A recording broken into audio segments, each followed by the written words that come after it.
idea of centralizing operations is something they're up against now with the community colleges as well. And we had, our Gatehouse, one of our sister papers, had an op-ed by Lou Ricciardi, some state education board, saying it's not a bad idea, but the way we're going about it, the way you're going about it, is that you're taking away some of the tools that these local boards would use to govern their colleges, but still wanting to hold them accountable for the results. What do you have to say about that? Well, I'd be interested to know what tools we're taking away. Particularly, he says the power to hire and fire people when they don't seem to be doing the job they want. Well,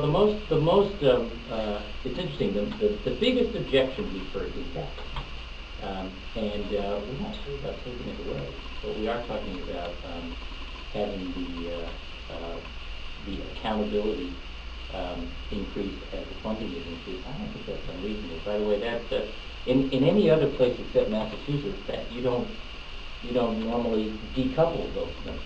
The idea of more money and more accountability. Around here, that's the expectation. Give us more money, but don't come close. You know, I think. Well, can I step back from your question? I think that the issue around community college, for me, is not or the proposal is not a critique of the community colleges. It's about, and I've heard many cases. The Boston Foundation did a report recently, I think it was about 3 weeks before we made our proposal, and as a result, many community colleges heard my proposal as a response to that critique. That wasn't the point.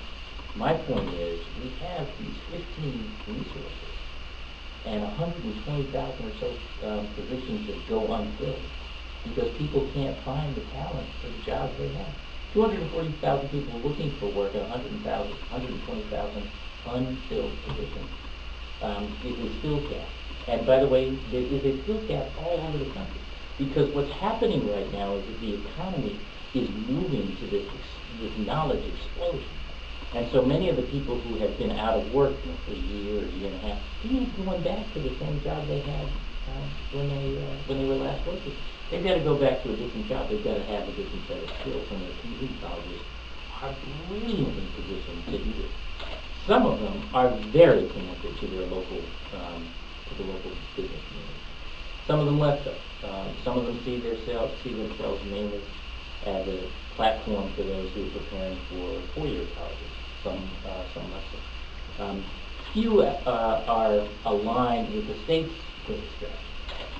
And you know, we've been getting the results we've been getting because we have the strategy. That we're not leaving it to chance. We're playing to our strengths. And so the question is, how do we use the community colleges to sort of amp up this strategy, be a little bit more intentional, a lot more intentional. So the idea of asking them to work as a system instead of having 15 different strategies to complement each other. Let's have some centers of excellence. Let's do nursing over here and precision manufacturing in these two places and health-related. You understand what I'm saying? And let's put some more money in because they're chronically underfunded. And let's make the leadership accountable for delivering on that. I think that there has been a sense from some of the leadership that simply saying, you know, the Board of Education is going to pick the president rather than you, feels handpicked.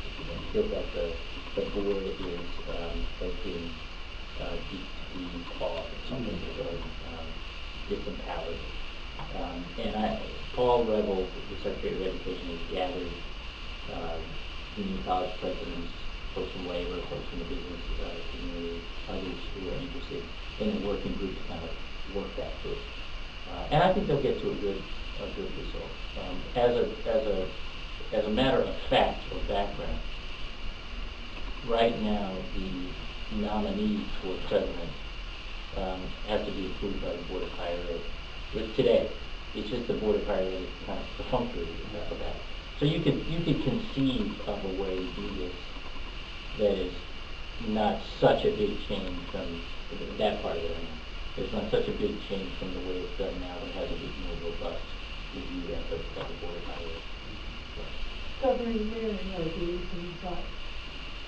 over the decades that I have grown up and or come back to Massachusetts,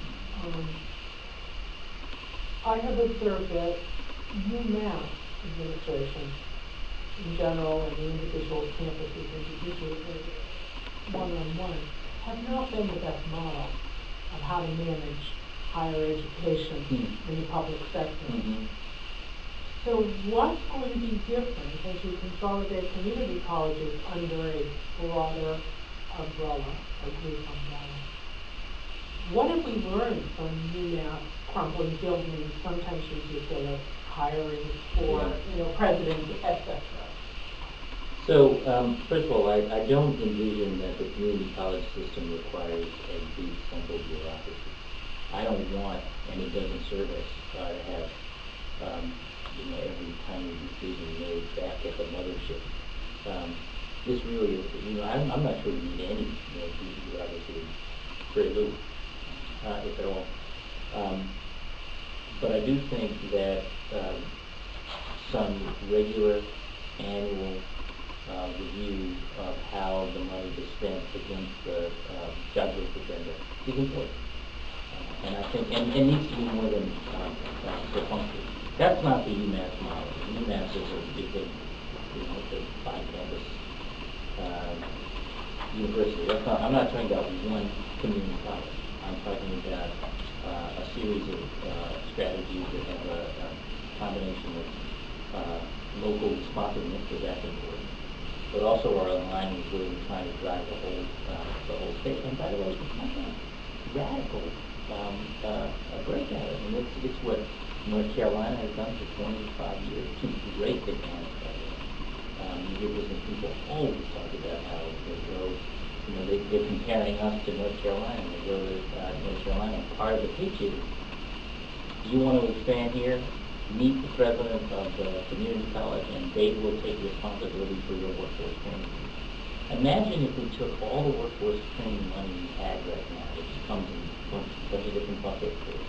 Some that's funded by the business community, some that's funded by the federal government, and we mashed all that together and channeled it through the community colleges and had them be the portal.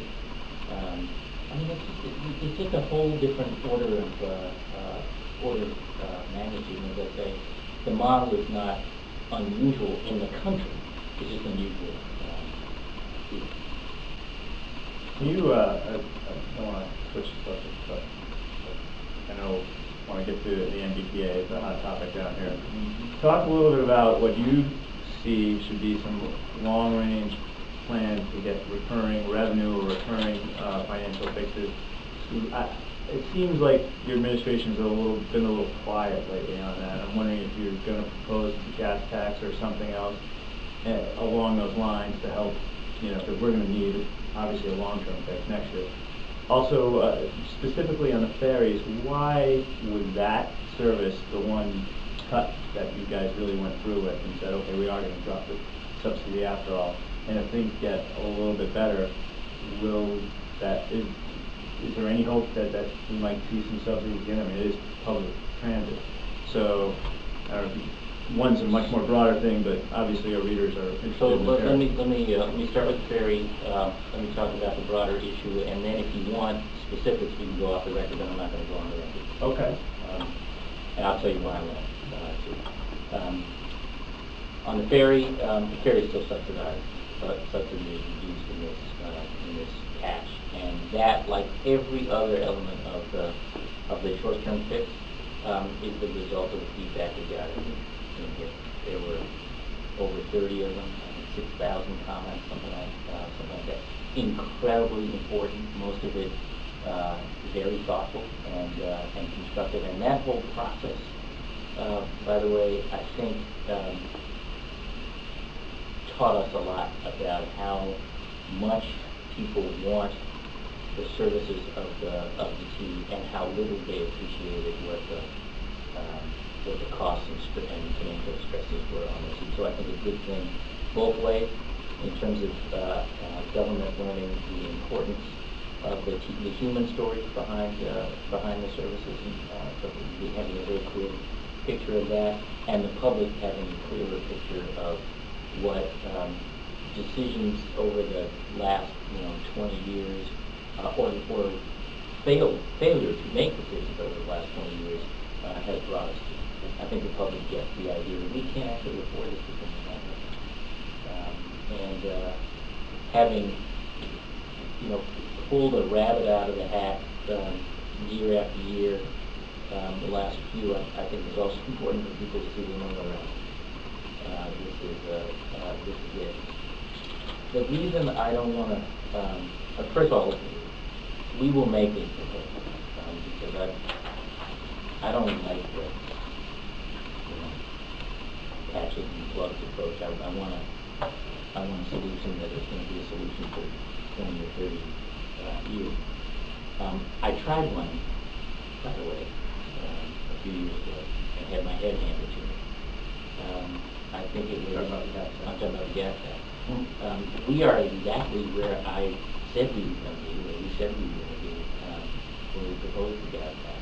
We got a lot of savings out of transportation reform, $125 million annualized, and $250 million one-time savings in terms of avoiding the swaptions, and remember all that? But we knew then it wasn't going to be enough to fix the system. And by the way, the issues go beyond that too.